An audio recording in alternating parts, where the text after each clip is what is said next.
They mocked me as the neighborhood failure until one terrifying day proved I was the only one who could save their child. I grew up in a neighborhood where appearances mattered more than anything else. Freshly painted shutters, polished SUVs, and children enrolled in every extracurricular from ballet to Mandarin lessons.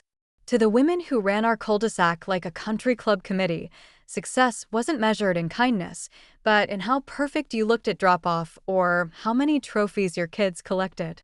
Me? I didn't fit. I was 28, recently divorced, living back in my late grandmother's small, cluttered house while I figured life out. I worked nights at the emergency dispatch center, not exactly glamorous and definitely not 9 to 5. My neighbors, especially the cluster of moms who gathered every morning with their lattes and yoga mats, never let me forget it.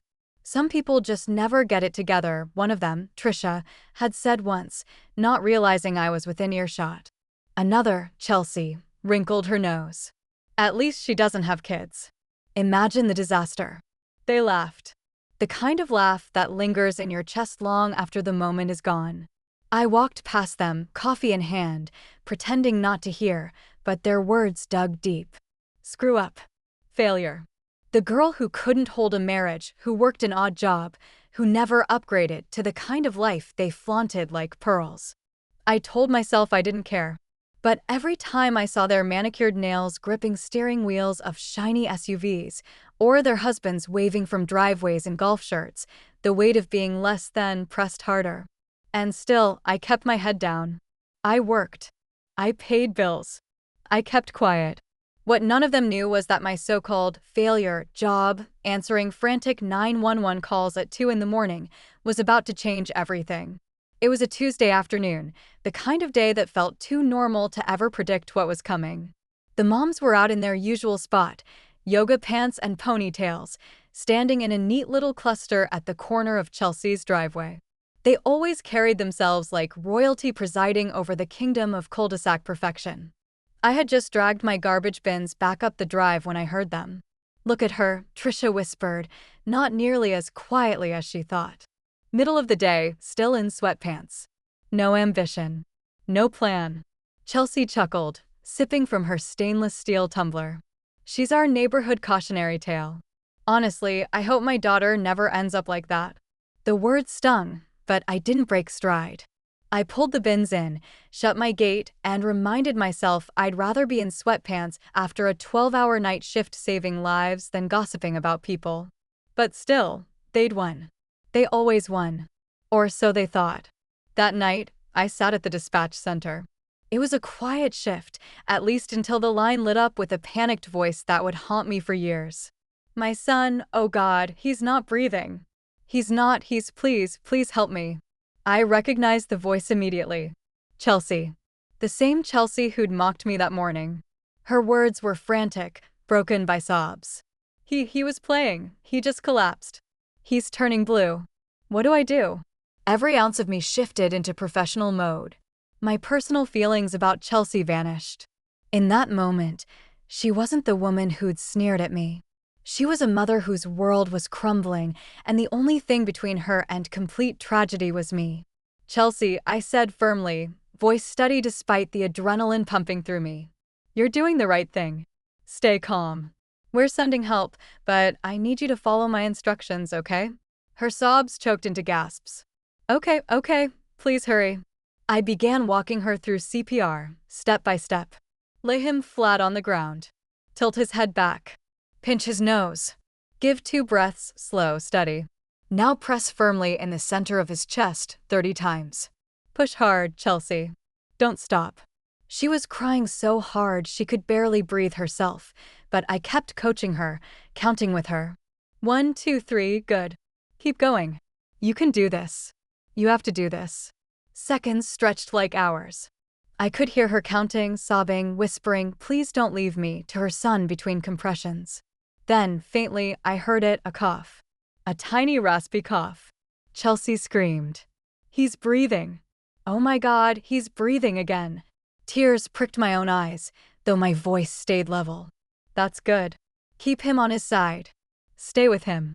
The paramedics are almost there." Within minutes, I could hear the wail of sirens in the background, getting closer, closer. Chelsea kept repeating my name over and over as though I was the only thread keeping her tethered to hope. By the time I hung up, my hands were trembling. Not from fear, though the adrenaline was real, but from the sheer weight of what had just happened. The moms who thought I was a screw-up? One of them had just relied on me to save her child's life. And she would never look at me the same again.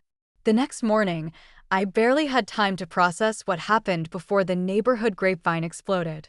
I was still groggy, sipping cold coffee in my kitchen, when I heard the sound of hurried footsteps outside my door. A knock, sharp, urgent. When I opened it, Chelsea stood there. No perfect ponytail. No carefully chosen outfit. She looked wrecked, red-rimmed eyes, wrinkled sweatshirt, hair in a wild bun. Behind her, I could see Trisha lingering at the curb, arms folded, her face pale and strained. "Can I?" Chelsea's voice cracked. She swallowed hard, eyes welling again. "Can I come in?" I stepped aside without a word. The moment she crossed the threshold, she broke. She sank onto my couch, hands trembling as she tried to form words. "They said," she gasped, covering her mouth. "The doctors said if it wasn't for the CPR, if it wasn't for you." Her whole body shook. For the first time since I'd known her, Chelsea wasn't the polished queen bee. She was just a mother, raw and human, who had come terrifyingly close to losing her child. I sat beside her, hands folded in my lap. "How is he?" Her face crumpled into relief. "Stable. Breathing on his own. They think it was an arrhythmia. He's going to be okay because you told me what to do." Silence hung heavy between us. Finally, she looked at me, eyes glistening. "I'm so sorry." Those 3 words nearly knocked the breath out of me. Chelsea, the woman who once rolled her eyes when I walked past, was apologizing. "I was wrong about you," she whispered. "We all were." From the window, I saw Trisha shifting uncomfortably. She didn't want to come up the steps, but she couldn't stay away either. Eventually, she approached, wringing her hands. I just wanted to say thank you too," she muttered, not meeting my eyes. Her voice lacked the bite it usually carried. Instead, it was small, uncertain. Something inside me shifted in that moment. For years, I'd carried their judgment like a weight on my back. Every whisper, every side glance, every laugh had carved itself into me. But now, as Chelsea and Trisha stood in my living room, one trembling with gratitude, the other awkward with guilt, I realized something profound. They had called me a screw-up. But when everything was on the line, I was the one who held it together. Not them. Me. And for the first time, I didn't feel less than. I felt powerful. I didn't gloat. I didn't throw their words back at them. I simply nodded. "You're welcome. I'm glad I was there when you needed me." Chelsea reached for my hand. "More than glad. You saved my child. I'll never forget that." The air between us shifted. The hierarchy of our little neighborhood had cracked wide open, and they knew it. But as much as part of me wanted to bask in the sudden reversal, another part whispered, this wasn't over. People like them don't change overnight. Respect earned in crisis doesn't always last when the world returns to normal. And I was about to find out just how fragile their gratitude really was. For a few days, the neighborhood felt different. The moms who once sneered at me now greeted me with nervous smiles. Chelsea waved from her driveway, her voice softer, less sharp. Trisha even sent over a casserole, though it was one of those half-hearted gestures where she left it on my porch with a sticky note instead of facing me directly.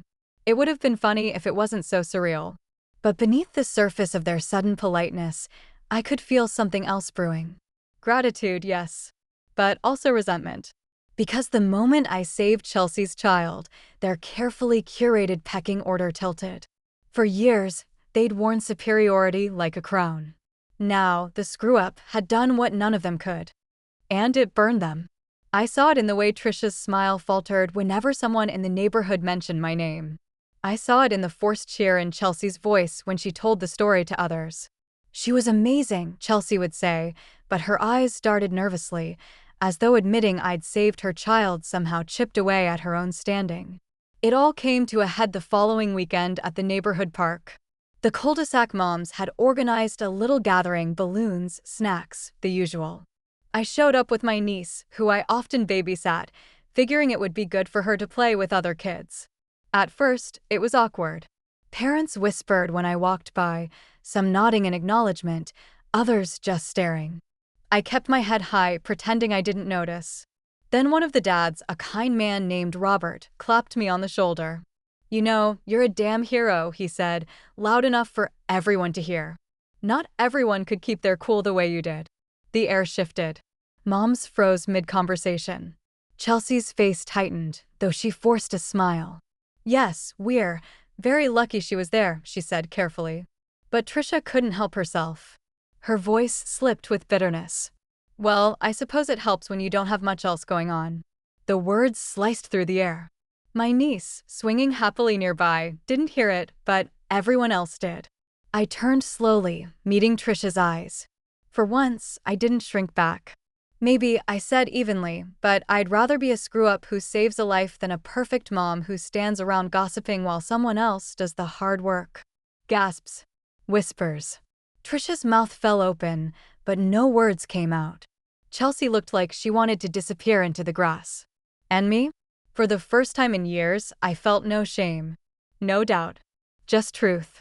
Because they could call me whatever they wanted, but at the end of the day, I knew exactly who I was and what I was capable of. Still, as I watched the uncomfortable silence settle over the group, I realized this wasn't the end of it. These women weren't about to hand over their crown of superiority so easily.